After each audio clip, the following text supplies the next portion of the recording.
klapa jedan. Klapa kao... Neće više biti, tako da je dovoljno te jedan. Dovoljno je jedan, zato što mi sve iz jednog pokušaja napravimo. To smo mi Mi nikad ne griješimo.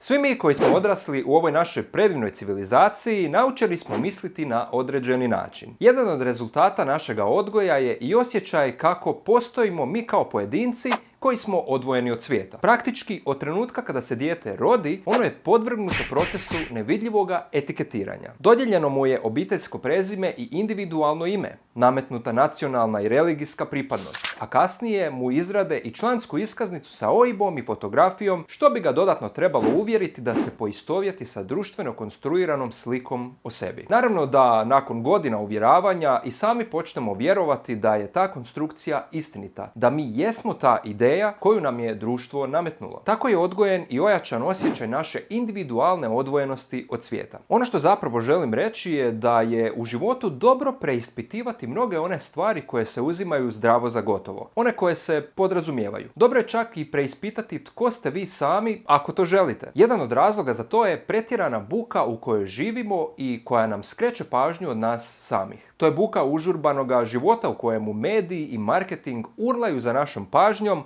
a u tome im pomaže likovna umjetnost, odnosno vizualni jezik. Kao što znate, smatra se da čovjek ima 5 osjetila kojima doživljava svijet, kojima upija informacije. To su dodir, okus, osjet, sluh i vid. Mogli bismo tu uvrstiti i 6. osjetilo koje je često zanemareno, a to je intuicija. Nisam baš ljubitelj doživljavanja čovjeka kao mehanizma, ali često se govori da se kroz 5 osjetila informacije sastaju u mozgu kao centralnom računalu koje onda procesuira podatke. Međutim, nisu sva osjetila jednako učinkovita jer ovise o tome koliko ih razvijamo. Primjerice, u starim lovačkim kulturama dominantna osjetila su bila sluh i njuh jer su upozoravala na opasnost ili hranu. Vjerujem da su većini poznate legende o američkim indijancima koji su lovili prislanjanjem uha na zemlju. S druge strane, kod male djece dominantna osjetila su dodir i okus. No u ovoj našoj kulturi glasnih zvukova, zagađenog zraka i manipuliranih okusa hrane i pića, čovjek se pouzda u osjetilo vida. Mi stvarno živimo u vremenu u kojemu dominira vizualna komunikacija. Živimo u civilizaciji koja se prvenstveno oslanja na nju. Naš zemljani i zračni promet je uređen nizom vizualnih znakova čija značenja trebamo znati čitati kako bismo dobili odgovarajuću informaciju. Ovi znakovi se sastoje od nekoliko različitih oblika i boja kojima se društvo organizira, a mislim da zapravo niste ni svjesni koliko ih ima na ulici dok ne upišete autoškolu. Osjetilo vida nam je priuštilo uživanje u brojnim životnim ljepotama, ali često uzimamo zdravo za gotovo samu tu činjenicu da imamo priliku vidjeti ljude koje volimo ili ne volimo. Dovoljno je samo se sjetiti slijepih osoba koje bi sve dale za tu mogućnost koju tako olako shvaćamo. Osjetilo vida nam je omogućilo i uživanje u brojnim ljepotama svijeta zabave i pop kulture. Tako uživamo u knjigama, serijama, filmovima i videoigrama. No postoji uvijek druga strana medalje. Problem je u tome što je oko lako zavarati. Osjetilo vida je jako osjetljivo i podložno manipulacijama. Znate i sami što sve možete izvesti sa manipulacijom fotografije ili videa. I to sa jednostavnim softverima na svom računalu. Zamislite samo što onda može učiniti netko moćniji od vas kome je dostupno puno više novca, puno veći društveni utjecaj i puno jača tehnologija. Našim vidom se manipulira svakodnevno i konstantno. Vidimo to u bombastičnim novinskim internetskim člancima, u reklamama i na jumbo plakatima, u blještavim i vješto uređenim izlozima trgovina, na policama prepunim proizvoda umotanih u agresivne, tople i šarene boje kojima mame ljudsko oko. Zavaravanje oka se naveliko koristi u političkim izbornim kampanjama, na infantilno idealiziranim photoshopiranim političkim plakatima,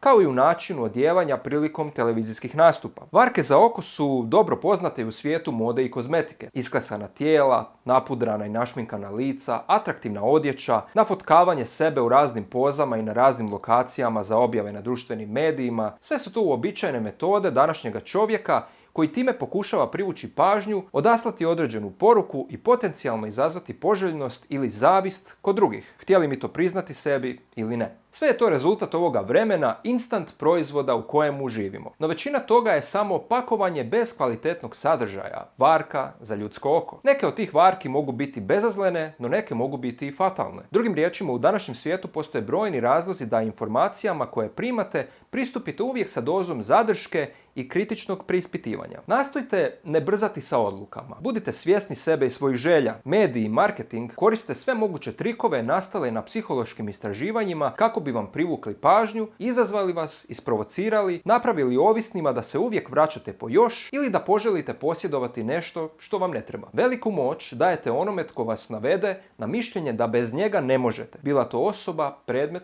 ili ideja. Znam da sve ovo zvuči negativno, ali negativnost je upravo ono čime se ljudi hrane. Mediji to znaju. Mislite da je slučajnost što su televizijski dnevnici i novine krcate negativnim vijestima? Mislite da se svakoga dana u svijetu događaju samo negativne stvari? Ne, naravno da ne. Ali to je ono za što se ljudi love. Mnogi gledaju dnevnik zato da vide što se u svijetu zapravo događa. I onda su bombardirani rafalnim nizom negativnih informacija prenesenih snimkama ratnih razaranja, političkih sukoba i prirodnih katastrofa. To je dobar način da kod osobe ubijete smisao za humor ili mogućnost za bilo kakvu trunčicu pozitivnog doživljaja svijeta. Prvo pravilo novinarstva kaže: ako pas ugrize čovjeka, to nije vijest.